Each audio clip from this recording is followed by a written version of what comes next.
태영그룹이 결국 백기투항했습니다. 채권단에 이어 정부와 금융당국도 오너가 책임지라는 강경한 입장을 고수하면서 금융당국과 채권단의 요구를 대부분 수용할 것으로 보입니다. 곧 태영그룹 측의 추가 자구안 발표가 있을 예정인데 지주사인 TY홀딩스 지분을 담보로 내놓는 방안이 유력하게 거론되고 있습니다. 이에 따라서 오는 11일 열리는 채권단 협의회에서 태영건설의 워크아웃 개시가 결정될 가능성이 높아지고 있습니다. 먼저 취재 기자 연결해 지금까지 상황 한번 정리해 보겠습니다. 신용훈 기자. 네. 지난주 대통령실까지 나선 데 이어 오늘도 금융당국과 산업은행이 공동으로 입장문을 내고 고강도 압박을 이어갔군요. 맞습니다. 오늘 아침 금융당국 수장들과 산업은행 회장이 만나서 금융 현안 관련 간담회를 열고 태영 측에 추가적인 노력이 필요하다는 부분을 다시 한번 촉구했습니다. 지난 4일 이복현 금감원장이 지금까지 내놓은 자구안은 남의 뼈 깎는 자구안이 아닌가 의구심 든다라고 발언한 이후에 5일에는 김주현 금융위원장이 태영그룹의 진정성 있는 자구 계획안 마련을 촉구했었습니다.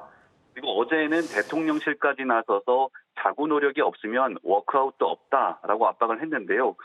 여기에 대해서 오늘은 기재부와 금융위, 한은과 금감원, 산업은행의 수장들이 한꺼번에 모여서 최후 통첩을 띄운 겁니다. 태영그룹 측은 앞서 워크아웃을 신청하면서 4가지 자구 계획을 약속한 바 있습니다. 그런데 이 채권단과 금융당국 입장은 이것만으로 부족하고 결국 오너 일가 재산이 자구안에 담겨야 한다는 것 아닙니까? 맞습니다. 당국의 공식적인 입장은 충분하고 구체적인 자구안이 필요하다라는 것인데요. 그렇다면 과연 어느 정도를 내놔야 충분하고 구체적이라고 할 수가 있겠는가 하는 부분에 대해서는 아직까지 공식적인 언급을 하지 않고 있습니다.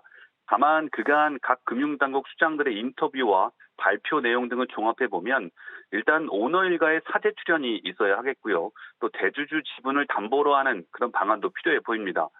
지금까지 내놓은 태영의 자구안은 오너 일가의 고통 분담이라고 하기에는 부족하다. 대주주 지분도 내놓고 오너 일가들도 자기 재산 챙기려고만 하지 말고 회사 살리기 위해서 희생하라는 것이 당국의 입장이라고 보시면 됩니다. 네, 그렇다면 현재 이 주채권은행인 산업은행은 어떤 입장을 내놓고 있습니까? 일단 채권단으로서의 공식 입장은 아직까지 없습니다. 다만 오늘 추가적으로 내놓은 정상 계획을 포함해서 지금까지 태영 측이 내놓은 안들을 보면 정부나 당국의 기대치에 미친다고는 볼 수 없기 때문에 당장의 산은에서 워크아웃 들어가겠다는 발표가 있을 것 같지는 않습니다. 태영은 산업은행과 좀 더 협의하겠다고 밝혔고요. 또 1차 채권단 회의가 11일에 있는 만큼 내일과 모레가 태영건설 워크아웃 진행 여부를 판가름할 중요한 분수령이 될 전망입니다. 지금까지 경제부에서 전해드렸습니다. 취재 기자와 조금 더 자세히 분석해 보겠습니다. 부동산부 성낙윤 기자 나왔습니다. 네, 성 기자, 이 태영 측이 당초 약속했던 890억 원은 일단 투입을 하면서 일단 워크아웃을 위한 이 물꼬는 좀 튼 분위기입니다. 네, 맞습니다. 방금 말씀하신 것처럼 채권단의 요구를 일부 수용한 건 맞지만 반쪽짜리 항복이라는 평가가 나옵니다. 네. 앞서 지난 3일 채권단 설명회에서 태영건설이 제출한 자구안은 화면에 보시는 것처럼 태영인더스트리 매각대금의 태영건설 지원, 에코비트 매각 추진 및 매각대금의 태영건설 지원, 블루원 지분 담보 제공 및 매각 추진, 그리고 평택사이로 지분 62.5% 담보 제공 등 4가지입니다. 이 중 태영 측은 매각대금 중 890억 원을 그룹 지주사인 TY홀딩스의 연대보증 채무를 해소하는 데 사용하면서 채권단의 공분을 산 바 있습니다. 금융당국과 채권단의 압박이 거세지자 논란이 됐던 해당 금액을 오늘 오전 태영건설에 입금한 것으로 확인됐습니다. 네. 다만 이런 사항들은 태영건설의 워크아웃을 위한 선제 조건이었던 만큼 당초 내놨던 자구안을 약속대로 이행한 것에 불과하다는 지적입니다. 네, 태영그룹 측이 곧 추가 자구안을 제출할 것이다 이런 내용이 나오고 있는데 지주사인 TY홀딩스 지분을 담보로 제공한다 이런 얘기도 나오고 있습니다. 좀 어떤 내용들이 담길 것으로 예상되고 있습니까? 네, 이 시장에서는 정말 다양한 시나리오가 예측되고 있습니다. 지주사인 TY홀딩스 지분을 담보로 제공해서 유동성을 확보하는 등 채권단의 요구를 대부분 수용할 수 있다는 관측도 나옵니다. 태영그룹은 오늘 오후 보도자료를 통해서 태영건설에 대한 지원 계획을 발표했습니다. 이르면 오늘 나올 것이라는 추가 자구안은 공개되지 않았습니다. TY홀딩스는 태영인더스트리 매각대금 지원 외에 나머지 3가지 자구 계획도 조속히 실행할 예정이라고 밝혔습니다. 또 채권단이 요구하는 추가 자구 계획에 대해서는 주채권은행이 산업은행과 협의해서 구체적인 방안을 곧 마련하겠다고 덧붙였습니다. 네. 한편 이날 TY홀딩스는 윤세영 창업회장의 막내딸인 윤재현 씨로부터 SBS 주식 117만 2천 주를 담보로 330억 원을 연리 4.6%의 6개월간 차입했다고 공시했습니다. 네, 일단 태영그룹이 태영건설을 포기할 것이란 우려는 일단 일단락된 것 같습니다. 그런데 워크아웃 무산 가능성은 좀 여전합니다. 만약 오너이가가 적극적으로 나서지 않아서 법정 관리로 가게 된다면 어떤 상황이 좀 벌어지는 겁니까? 네, 우선 이 채권단 협의회까지는 단 사흘밖에 남지 않았습니다. 네. 오는 11일로 예정됐기 때문인데요. 태영건설이 워크아웃이 아닌 법정 관리 절차에 들어가게 되면 공사대금 등 상거래 채권을 포함한 모든 채권이 동결됩니다. 또 추가 자금 지원도 이루어지지 않게 됩니다. 운영하는 현장이 100개가 넘고 협력사만 1000개 이상인데다가 입주 예정 단지만 22개, 2만 가구에 달하는 상황인 만큼 시장 전반에 큰 타격이 예상되는 상황입니다. 또 PF 시장이 얼어붙으면서 재무 구조가 취약한 건설사들을 중심으로 줄도산 위기가 들불처럼 번질 가능성도 있습니다. 이에 정부는 만일의 상황을 대비해서 85조 규모의 시장 안전 조치를 운영하고 필요하면 충분한 수준까지 즉각 확대하는 등 대책을 마련 중인 것으로 알려졌습니다. 네, 잘 들었습니다. 네, 태영건설의 워크아웃 신청으로 이 부동산 PF 리스크가 현실이 되면서 이 자금 시장이 얼어붙고 있습니다. 그런데 올해 만기가 도래하는 회사채 물량이 역대 최대인 153조 원에 이릅니다. 이 신용도가 낮은 기업들, 이 자금 확보에 비상이 걸렸습니다. 신재근 기자입니다.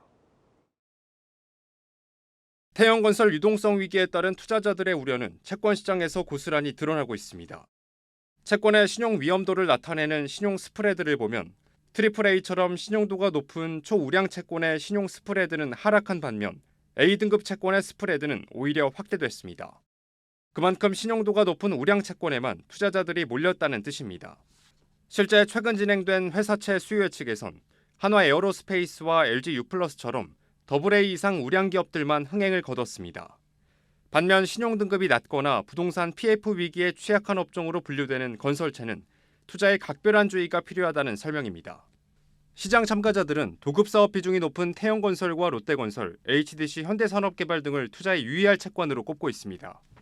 지난 2022년 하반기 레고랜드 채무 불이행 사태 때처럼 채권 시장 투자 심리가 우량채로만 몰리는 극단적 양극화가 반복될 수 있다는 설명입니다. 상위 등급이랑 하위 등급이랑 양극화라든가 이런 부분들 가능성은 좀 존재한다라고는 보고 있고요. 상위 등급 위주로 좀 접근을 할 것을 좀 권고드리고 있고요.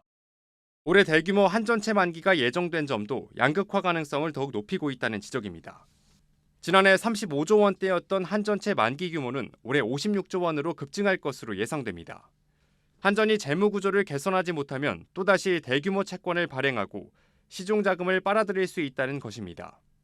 다만 이번 태영건설 사태가 레고랜드 사태 때처럼 오랜 기간 시장의 유동성 위기를 불러오진 않을 것이란 반론도 있습니다. 이미 1년 가까이 태영건설과 관련한 잡음이 시장에서 불거졌고 정부의 시장 안정화 조치에 투자자들이 기대를 걸고 있다는 이유에서입니다.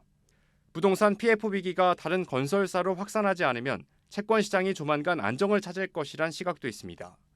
결국 미분양 해소와 분양시장 정상화가 근본적인 문제 해결이라는 분석과 함께 부실 채권을 기피하는 현상은 당분간 이어질 것으로 보입니다. 한국경제TV 신재근입니다.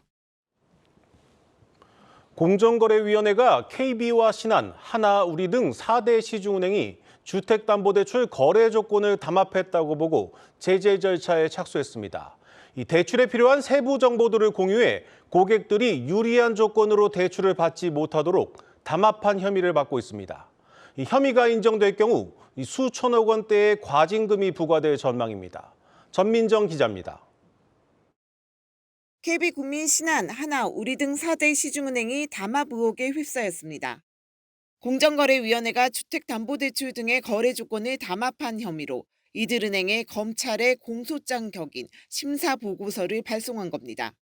심사보고서에는 은행들이 담보 인정 비율, LTV 등 대출에 필요한 정보 교환을 통해 부당이득을 취해 과징금 부과와 함께 검찰 고발이 필요하다는 의견이 담긴 것으로 전해졌습니다. 은행에서 대출을 받으려는 사람은 LTV에 따라 얼마까지 대출이 나오는지를 따지는데 은행들 간의 LTV 정보가 사전에 공유되다 보니 고객에 유리하게 LTV를 높게 잡을 필요가 없어져 결국 대출 문턱만 높아졌다는 겁니다. 이번 사건 조사는 지난해 2월 윤석열 대통령이 과점체제 은행들의 이자 이익에 따른 성과금 잔치를 비판하며 금융권 경쟁 촉진 대책 마련을 지시한 뒤 본격화됐습니다. 정확한 과징금 액수는 아직 결정되지 않았지만 은행들이 담보대출로 벌어들인 이득이 상당한 만큼 혐의가 인정될 경우 과징금은 수천억 원에 이를 수 있다는 분석이 나옵니다. 이에 대해 은행들은 과도한 제재라고 반발하고 있습니다. 고객에게 같은 조건의 대출을 제시한 것이 아니라 담보의 과대, 과소평가를 막기 위해 참고로 정보를 공유한 차원이어서 담합이라고 보기에는 무리가 있다는 주장입니다. 그래서 사실상 대출금리 인하 압박용이라는 해석도 나옵니다. 담보 회수에 교환한 사실은 맞으나 LTV는 나라에 정해주는데 그 교환한다는 것 자체가 말이 안 되는 거예요. 은행마다 다 금리 산정 기준 요소값이 다 다르고 산정하는 시기도 다르고 담합을 할 수가 없거든요.